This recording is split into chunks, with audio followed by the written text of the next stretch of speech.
Inconnu il y a 3 ans, l'ancien expert des impôts devenu leader des patriotes du Sénégal pour le travail, l'éthique et la fraternité est aujourd'hui la coqueluche des médias. Élu pour la première fois aux législatives de juillet 2017 en présentant sa propre liste. Cet homme de 44 ans ne passe pas inaperçu. Depuis son entrée à l'Assemblée nationale, il attaque à tout va sur les traitements de faveur dont bénéficieraient les députés, sur le coût du futur train express régional, le TER, et sur les accords de partenariat économique. Ses thèmes de prédilection sont la lutte contre la corruption et la malgouvernance, des sujets sensibles sur lesquels Macky Sall et ses lieutenants se voulaient irréprochables lors de leur arrivée au pouvoir en 2012. À force d'être titillé, le lion a fini par se réveiller. Le 29 août 2016, un décret présidentiel annonce qu'Ousmane Sonko est radié de la fonction publique pour manquement à son devoir de réserve. Après avoir dénoncé plusieurs supposées anomalies fiscales ou budgétaires dans le fonctionnement de l'État, et mis directement en cause le président et son entourage. Le natif de Thiès est depuis devenu un opposant virulent à Macky Sall. Il dénonce notamment l'opacité des conditions d'attribution des contrats d'exploitation du gaz et du pétrole récemment découverts au Sénégal.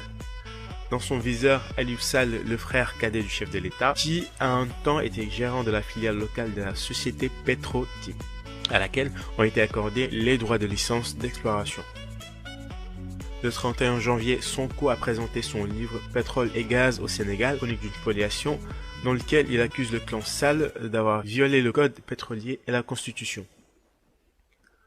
Ousmane décline sa vision d'un projet de renouveau adossé sur les valeurs millénaires de notre cher Sénégal. L'option de sortie du CFA et en plus de l'argument de la souveraineté nous permettra de retrouver le contrôle de notre monnaie, une des principales sources de mobilisation de ressources pour financer notre développement. La sortie du CFA prônée par Ousmane Sonko ne se fera pas de façon précipitée, ni abrupte, ni solitaire. Au contraire, Ousmane Sonko a esquissé tout un processus de sortie du CFA dans son dernier livre, Solutions.